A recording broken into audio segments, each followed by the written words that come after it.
Stranger Things is a supernatural science fiction horror mystery thriller created on Netflix by the Duffer Brothers. It is written and directed by Matt and Ross Duffer and executive produced by Sean Levy. Um, the show takes place in the 1980s in a fictional town of Hawkins, Indiana, and it's a homage to 80s pop culture inspired and aesthetically informed by the works of Steven Spielberg, John Carpenter, Stephen King, George Lucas, just to name a few. Like you see references of George Lucas, the Millennium Falcon, and all that in the Star Wars universe, and you also see back when there was just the original trilogy and no prequels or expanded universe material that eventually flooded the market. But that's a way later different topic. Um, the season one, like they announced the season two, I'll get to that in a moment. Season one follows the story of this kid named Will Byers vanishing for under mysterious circumstances, taking place in 1983. I must add, where some kid named Will Byers vanishes because of a creature, and then all of a sudden these weird events start to unfold. Like eventually, a young girl with a shaved head, wearing a hospital gown, steals from a local food diner. Then there's the government coming in, just doing bad things because it's evil governments. Or just these group of people, like we don't know how far the conspiracy goes, and it's like okay, um, like you have this, you have the creature, you have characters disappearing, you have like a way to contact through lights and whatnot for for the mother of Will Byers, who might be going mad to many people because she's doing things out of the ordinary, like buying Christmas lights, hanging them up, painting stuff on the wall. Like it looks like a psychosis was happening for her, and is slowly losing her mind trying to get something right, but fails each time. So, like, this little girl who has psychic powers named Eleven, nicknamed Elle, they find she's been experimented on by the government and might be the daughter of a mother who got experimented on during the MK Ultra project when they try to power up the brain pretty much in this tube of water, of salt water, to try and better understand something through MK Ultra, and might have led to the creation of this girl. Like they say, she had a miscarriage, but maybe the government took her from her. Like this is the government, and at that time they can do whatever they want. But we don't know how far this conspiracy goes. Like I said, like okay, the character. I'm trying to remember his name. Brenner, like you look at him and you say, yeah, I don't like that guy. He is very shady. He's suspicious. And well, if this was 2016, you would say he would be everything a politician is wrong with the world. So yeah, and there's a lot of things like the kids in the show act like actual kids. Like they don't have some big emotional moment. Like they would act like kids. Like this happened. This is a problem a lot in movies and TV shows where kids act way beyond their years. Like I know there are some kids. I was one of them that acted way beyond their years because of certain key events, which I will never talk about because I hated middle school and high school. Oh dear God, that was a nightmare. Man, thank God I got out of that place. Thank God I graduated. But that's a very, very, very, very difficult topic to talk about. Um, anyways, so these three kids come up to look for their friend, and they meet Elle, and they discover that she's psychic and not psychic, has telekinesis and whatnot, and like you all discover this big mystery going on. It's like a very intriguing show, and you want to see what happens. Like, okay, I know it was building up to this giant monster that we don't know about. We learn about a world called the Upside Down, which is the opposite world of ours, but it's all empty and hollow and toxic air, which begs the question, like, wait, certain characters went through that. In fact, Will Byers was there for a week. How come the air didn't affect them? Like that was a problem I had. Like if they explain in season two where the air toxins have some has affected them, like we get a hint of it at the end of season one. But I'll get to that when I get to that. And well, like this world is just so intriguing. Like here's the best way to describe it. Here's my best description. Imagine if Stephen King and Steven Spielberg decide to get together and make a movie or TV show.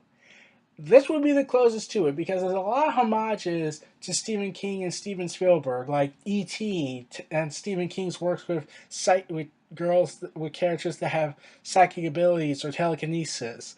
Like and whereas some problems, I mean, I've never read Stephen King's books, but I have heard of his style and how a lot of his shows, the miniseries he had back in the '90s, and some now, where some characters have these abilities that are never explained, but in this case, it is explained in this show. Like it's hinted at, but they explain it. Thank God. Where Eleven might have been given this ability during an MK Ultra experiment while she was still in the womb, which is disturbing.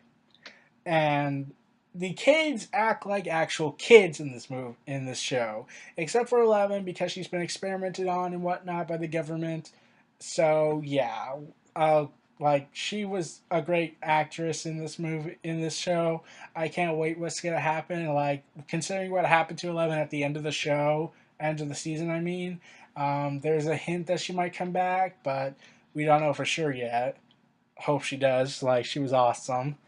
But these kids actually act like kids. They will not have some big emotional moment. They'll curse, they'll say vulgar language. And I'm thinking, like, okay, if this was in, like, there's a lot of moments in the show that made me say, yeah, in this day and age, we would have a different reaction to that. Like, when these two characters, Nancy and Jonathan, I think, um, Nancy and Jonathan, like they go ahead, go to this gun shop, this army surplus store, and they buy a whole bunch of weapons, gasoline, and whatnot. And that because they're prepared to fight the monster that's attacking the worlds and Barb and kidnap people.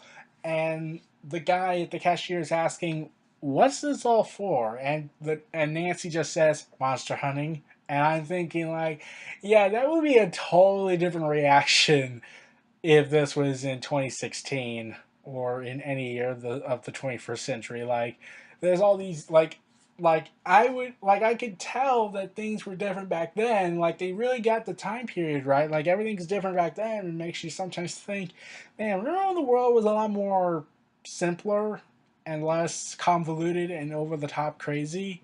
Like you have the politically correct crowd, the social justice warriors, the internet, and the politics that have to deal with the internet.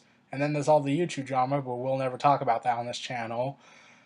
And all this and the kids cursing, like I would like if this was now, there'd be soap in their mouths right now. Like I don't know, the parents know that they curse so much, but considering that a lot of times they yell in the basement while they're doing the Dungeons and Dragons game, I wouldn't be surprised if they did know they curse, but like they don't really seem to react to that. Um, so like yeah, um, man. I don't know how else to describe the show. It's just an intriguing, entertaining show. Like all the actors were great. Like you get this whole conspiracy going on, and I'm hoping for more answers in season two because they announced season two just a few days ago or last week in September. Um, where Netflix has renewed the show up to 9 episodes this time, and the episode titles are Mad Max, The Boy Who Came Back to Life, The Pumpkin Patch, The Palace, The Storm, The Pollywog, The Secret Cabin, The Brain, and The Lost Brother. So, if I was to take a guess what Mad Max was about, it's going to be referencing Mad Max the movie, if I'm correct. So expect Mad Max to get involved in this series somehow, which would have been awesome. In references and whatnot, how the kids are acting like kids. And regarding the kids acting like kids, like that's a problem. Like I said, in movies and TV where the adults are trying to write dialogue for kids, but let's take a look at the spectrum. Let's go to Jake Lloyd from The Phantom Menace. Like he's trying to act like a kid, but it's just bad acting. And Haley Joel Osment, like they explain why he doesn't act like a kid. Let me just firstly say that. But he's not technically a kid, even though he is a kid. He's just way beyond his years because he's gone through this experience and whatnot with this ability to see dead people. So it had to age him up pretty much psychologically. So that's a good explanation. And then there's the middle where they get it sometimes right and get it sometimes wrong. And well, it's all depending on point of view of how they write kid actors these days. And like there's so much stuff that if they did this in the now, you would expect different reaction from characters. Like I don't know about the mother of Will Byers going a little crazy part, but yeah, I could bet that would be a different case. Like that would be the same thing. Um, and there's this cop named Chief Jim Hopper. He starts to suspect maybe this government is involved with the kid's disappearance and all this spooky stuff going on, which he's kind of right on because, well, they did create the portal by forcing Eleven to contact the beast from the other side, and that set off the chain of events. And there's just one thing I do think is Barb.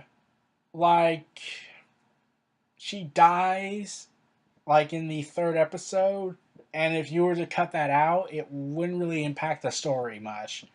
Like, yeah, it's Nancy's friend, and there's the subplot where she starts to change a bit, but then it just kind of just stops afterwards.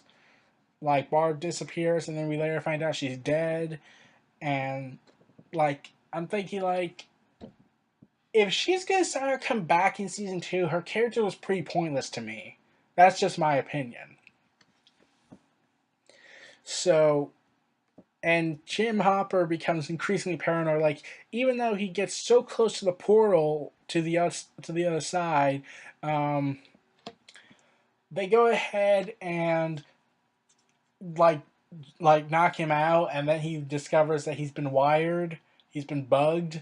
Like the government's listening to him, and he discovers it, and well, it just gets crazier and crazier as the episodes go by. And this was just an intriguing mystery and a lot of scary imagery and a lot of effed up stuff.